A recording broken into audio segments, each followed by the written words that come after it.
नमस्कार देवी और सज्जनों। 2020 का वर्ष बहुतों के लिए बहुत खराब गया। किसी ने स्वजन खोया, किसी ने नौकरी खोई, किसी ने स्वास्थ्य खोया, किसी ने आर्थिक समस्या को कुछ मिला है, लेकिन अधिकांश लोगों को किसी न किसी रूप में तनाव, परेशानी और खोने की पीड़ा रही है। एक लंबे समय तक आप एक ही स्थिति में रहना कष्टों से भरा होता है। 2021 का वर्ष आशा और उमंग के साथ प्रारंभ हो, यही मेरी अपने आराध्य हनुमान जी से कामना है कि हमारे सभी दर्शक सुख, शांति और समृद्धि प्राप्त करें। 12 राशियों के लिए कैसा होगा? 12 राशियों में पूरा समाज और हमारे सभी दर्शक बटे हुए होंगे। हम एक एक एपिसोड में 2 राशियों को लेंगे।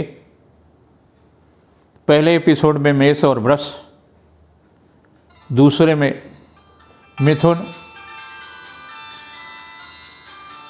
और कर्क लेंगे। सबसे प्रारंभ हम करते हैं मेष से। मेष राशि का स्वामी मंगल है। 24 दिसंबर को आपकी राशि में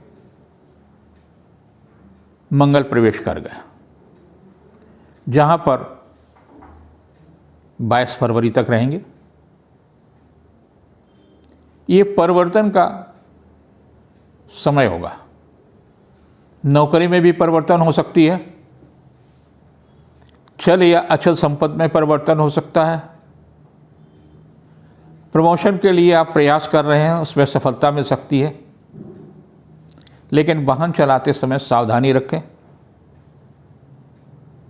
दुर्घटना भी हो सकती है। झगड़ा विवाद से भी बचने का प्रयास करें। लंबा कालखंड है। सर्दी के लिए सावधानी रखें। अग्नि दुर्घटना की भी संभावना से इनकार नहीं किया जा सकता है। जो लोग रक्तचाप से ग्रसित हैं, उन्हें विशेष रूप से स्वास्थ्य के प्रति सचेत रहने की आवश्यकता है। 22 फरवरी से लेकर के 5 जून के मध्य का समय काफ़ी महत्वपूर्ण होगा। आर्थिक मामलों में सफलता मिलेगी। स्थानांतरण के प्रयास सार्थक हो सकते हैं। नौकरी में नए अनुबंध, व्यवसाय में नए अनुबंध, मांगलिक कार्य की दिशा में सफलता मिल सकती।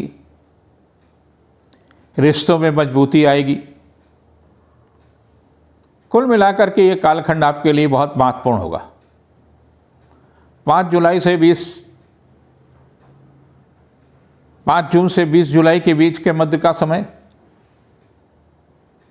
महत्वपूर्ण होगा। दूसरों से सहयोग लेने में सफलता मिलेगी। कुछ राजनीतिक सहयोग मिल सकता है। व्यावसायिक सफलता भी मिलेगी। आर्थिक मामलों में भी सफलता मिलने का संभावना है। लेकिन 22 जुलाई से 5 सितंबर के मध्य का समय काफ़ी कष्टदायी होगा। पारिवारिक समस्या आ सकती है। उच्च अधिकारी से वैचारिक मतभेद हो सकते हैं। परिजन पीड़ा हो सकती है। स्वास्थ्य प्रभावित हो सकता है। आपके निजी सुख में व्यवधान आएगा। अगर आपका प्रेम प्रसंग चल रहा है तो उसमें भी व्यवधान आ सकता है। दाम्पत्य जीवन में भी समस्याएं रहेंगी। पारिवारिक समस्या से ग्रसित हो सकते, शासन सत्ता से भी परेशानी मिल सकती है। 5 सितंबर से 27 अक्टूबर के बीच का कालखंड काफ़ी महत्वपूर्ण होगा। बुध कौशल से किया गया कार्य संपन्न होगा। जो छात्र हैं उनके लिए काफ़ी महत्वपूर्ण होगा। आर्थिक मामलों में सफलता मिलेगी। जीविका के क्षेत्र में सफलता मिलेगी। धन यश कीर्ति में वृद्धि होगी। निर्माण कार्य की दिशा में सफलता मिलेगी। देशाटन का लाभ मिल सकता है। मांगलिक या सांस्कृतिक उत्सवों में हिस्सेदारी रहेगी। 28 अक्टूबर से 9 दिसंबर के बीच का समय स्वास्थ्य के लिए अच्छा नहीं है। रोग या विरोधी आपको कष्ट दे सकते हैं। रुपए पैसे में कोई भी जोखिम उठाने की आवश्यकता नहीं है। धन फंस सकता है। रिश्तेदारी में दिया गया या रिश्वत में दिया गया धन डूब सकता है। कोई ऐसा कार्य न करें जिससे प्रतिष्ठा प्रभावित हो। मन शांत रहेगा। भविष्य को लेकर चिंतित होंगे। असावधानी से पुलिस केस भी हो सकता है। ये कालखंड आपके लिए काफ़ी कष्टदायी होगा। इस कालखंड में हनुमान जी की उपासना करें। 280 हनुमान चालीसा किसी भी मंदिर में जाकर के वितरित करें। सामाजिक प्रतिष्ठा के लिए भी बहुत अच्छा नहीं है। 9 दिसंबर से 31 दिसंबर के बीच का कालखंड उत्तम होगा। वर्ष का प्रारंभ आपके लिए लाभदायी है। वर्ष का अंत लाभदायी है। जब आकाश में कर्क राशि में मंगल और कन्या राशि में मंगल रहेगा तो कुछ पारिवारिक, कुछ व्यवसायिक और कुछ शारीरिक, कुछ प्रतिष्ठा का कष्ट दे सकता है। ऐसे कालखंड के लिए सचेत रहने की आवश्यकता है। ह्रीं धरणी गर्भ संभूतम विद्युत्कांत संप्रभम कुमारम शक्तिहस्तम तम मंगलम प्रणमाभ्यम। ये मंगल ग्रह का मंत्र है। इसका सोने से पहले 28 बार जप करके सो जाएं। अधिक संख्या हो जाए कोई नुकसान नहीं है। सुबह जब सो करके उठें तो फिर इस मंत्र से ही दिन का प्रारंभ करें। जो मंगल से होने वाला नुकसान, भय, उससे आपको मुक्ति मिलेगी। इस प्रकार से ये वर्ष आपके लिए काफ़ी उतार चढ़ाव का है। कुछ महीने जहाँ खराब होंगे, बाकी महीने 2020 से बेहतर होंगे। बेहतर उपलब्धियाँ होंगी। चल या अचल संपत्ति में, वाहन में परिवर्तन या संपत्ति में परिवर्तन के भी योग है। बहुत सारी जो समस्याएं चल रही हैं उन समस्याओं से भी मुक्ति मिलेगी। ऐसा रहेगा मेष राशि के लिए 2021 का वर्ष। जिनकी राशि वृष है उनके लिए भी काफ़ी उतार चढ़ाव का ये वर्ष कहा जा सकता है। वृष राशि में बृहस्पति हमेशा कष्ट देते हैं। इस कारण से इस वर्ष चने की दाल आपको 6 अप्रैल तक समय समय पर दान करते रहना चाहिए। ये आपके शारीरिक क्षमताओं पर प्रश्न चिन्ह लगाएगा। मानसिक तनाव देगा। आपकी राशि पर राहु पूरे वर्ष रहेगा, जिस कारण से ऊर्जा का व्यय होगा। मस्तिष्क को जितनी ऑक्सीजन, जितना ग्लूकोज चाहिए उतना जरूर प्रयास देते रहिए। नहीं अज्ञात भय से जो आपके अचेतन मस्तिष्क में भय है, वो भय आपको काफ़ी कष्ट देगा। संभव हो तो 8-10 जीवित मछलियाँ बुधवार के दिन बहते हुए जल में प्रभावित करेंगे, क्योंकि पूरे वर्ष राहु आपकी राशि पर रहेगा। और राशि पर राहु रहने का तात्पर्य है कि आपके मन में कहीं न कहीं द्वंद्व, कहीं न कहीं अंतर्व्यथा, कहीं न कहीं भय और कहीं न कहीं वासना क्लेश देती रहेगी। शारीरिक और मानसिक बल को कमजोर करेगा। इसलिए हनुमान जी की या भगवान कृष्ण की उपासना आपके लिए लाभदायी होगी। सप्तम भाव का स्वामी मंगल है, बहुत महत्वपूर्ण योगदान देता है। मंगल कर्क और कन्या राशि में जब भी रहेगा तो आपके लिए कष्टदायी स्थितियां उत्पन्न करेगा। सचेत रहने की आवश्यकता होगी इस कालखंड में। वहीं शनि की जब स्थिति मजबूत होगी, शुक्र की स्थिति मजबूत होगी, वो आपके कैरियर को लाभ देगा, दाम्पत्य जीवन को लाभ देगा, पारिवारिक सुख समृद्धि में लाभ देगा, चल अचल संपत्ति में लाभ देगा, स्वास्थ्य में लाभ देगा। शुक्र हमेशा आपके लिए अच्छा रहेगा, शनि अच्छा रहेगा। वर्ष में श्वेत वस्त्र और आसमानी वस्त्रों का प्रयोग अधिक से अधिक करें। हनुमान जी या कृष्ण जी की उपासना आपके लिए विशेष फलदायी होगी। वर्ष का प्रारंभ काफ़ी महत्वपूर्ण तरीके से होगा। हल्का फुल्का स्वास्थ्य में परेशानी रहने के बावजूद भी उपहार, सम्मान, संपत्ति, चल या अचल संपत्ति के मामले में सफलता मिलेगी। ऐसी स्थिति 22 से 23 फरवरी तक रहेगी। इस कालखंड में कुछ मन में भय भी रहेगा, कुछ प्रश्न भी रहेंगे। सामान्य आर्थिक स्थिति रहेगी। शिक्षा प्रतियोगिता के क्षेत्र में परिश्रम अधिक करना होगा। 23 फरवरी से लेकर के 6 अप्रैल के बीच के मध्य का समय आर्थिक दृष्टि से काफ़ी महत्वपूर्ण है, लेकिन मन अज्ञात भय से ग्रसित रहेगा। पड़ोसी या किसी अधीनस्थ कर्मचारी के कारण से तनाव भी मिल सकता है। स्वास्थ्य में तेजी से सुधार होगा। यदि नया अनुबंध प्राप्त करना चाहते हैं तो उस दिशा में भी सफलता मिलेगी।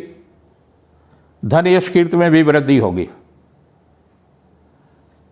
बृहस्पति का परिवर्तन कुंभ में आपके लिए विशेष लाभदायी होगा, अर्थात 6 अप्रैल के बाद में स्थानांतरण या नया अनुबंध, ट्रांसफ़र, नया मकान, नई गाड़ी, ये कुंभ का बृहस्पति आपको देगा। ये आपके लिए लाभदायी होगा जो वर्ष के अंत तक रहेगा। आर्थिक पक्ष को मजबूत करेगा। विरोधी परास्त होंगे। शासन सत्ता से भी सहयोग लेने में सफलता मिलेगी। अगर राजनीतिक जीवन जी रहे हैं तो उस दिशा में भी सफलता मिलेगी। बड़ा पद, प्रतिष्ठा में वृद्धि के होने का योग है। राहु अपने ही लोगों से क्लेश देता है। जो रक्त के रिश्ते भी हो सकते हैं, ससुराल पक्ष के लोग भी हो सकते हैं, ननियाल पक्ष के लोग भी हो सकते हैं, उनके प्रति सचेत रहने की आवश्यकता है।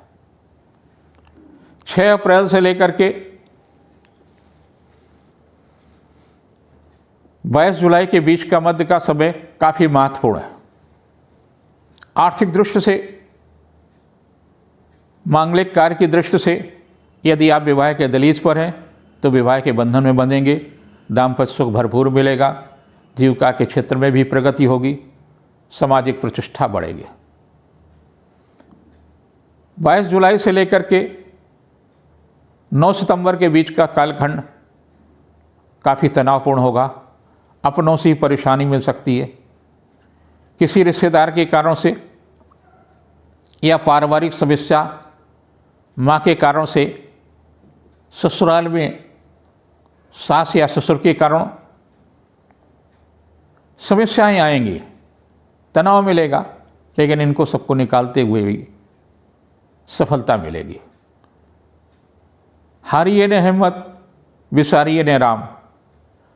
अपने धर्म के प्रति ईमानदार रहें, अपने ईश्वर के प्रति आस्थावान रहें और हिम्मत को न छोड़ें।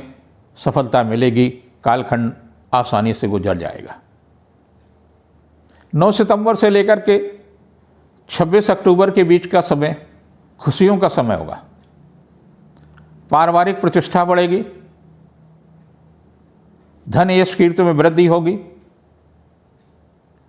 दूसरों से सहयोग लेने में सफलता मिलेगी, शासन सत्ता से भी सहयोग मिल सकता है।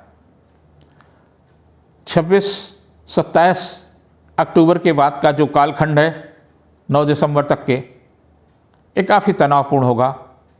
वाहन चलाते समय ध्यान रखें, झगड़ा विवाद, दूसरों से नुकसान, रुपए पैसे के मामले में सावधानी रखें। चल या अचल संपत्ति के मामले में सतर्क रखें। हस्ताक्षर करते समय ध्यान रखें, किसी की जमानत लेते समय ध्यान रखें। इस कालखंड में कहीं न कहीं मन को ठेस लग सकती है, मन को आघात पहुंच सकता है, स्वास्थ्य प्रभावित हो सकता है। इस कालखंड में हनुमान जी की उपासना आपके लिए विशेष रूप से लाभदायी होगा। धर्म गुरु या पिता का भी सहयोग मिलेगा। वर्ष का अंतिम हिस्सा काफ़ी सुखद और उत्साहपूर्वक होगा। वर्ष काफ़ी महत्वपूर्ण है। 2020 से 2021 आपके लिए उपलब्धिपूर्ण होगा। रिश्तों में मजबूती आएगी, विरोधी परास्त होंगे, आर्थिक मामलों में नए अवसर प्राप्त होंगे, लेकिन जोखिम न उठाएं। खास तौर से आर्थिक मामलों में आपको दान अवश्य करना चाहिए, खास तौर से अन्न का। बृहस्पति 6 अप्रैल तक खराब रहेगा, तो आपको चने की दाल गायों को खिलाना चाहिए, दान करना चाहिए, संभव हो तो अपने वजन के बराबर। बुधवार के दिन संभव हो तो बहते हुए जल में मछलियों को दान करें। कम से कम 8 या 10 मछलियां हों, और इस वर्ष अगर मछली या मछलियों के बने हुए उत्पादनों का प्रयोग न करें तो बेहतर होगा। घर को बेहतर बनाने के लिए सफाई अधिक से अधिक रखें। जिस कक्ष में आप रह रहे हैं उस कक्ष में कम से कम सामान हो। सामान की अधिकता ऋणात्मक ऊर्जा देता है। जितने इलेक्ट्रॉनिक उपकरण होंगे आपके शयन कक्ष में यानी बेडरूम में, उतनी ज़्यादा ऋणात्मक ऊर्जा मिल सकती है। कम से कम सामान का अन्य स्थानों पर सामान अधिक से अधिक रखें। दक्षिण की दिशा में सिर करके सोएं। आपके लिए वर्ष उत्तम होगा, ये मेरी कामना है। हनुमान जी आपकी रक्षा करें, हनुमान जी आपको उपलब्धियां दें, आपका स्वास्थ्य ठीक हो, धन यश कीर्ति में वृद्धि हो।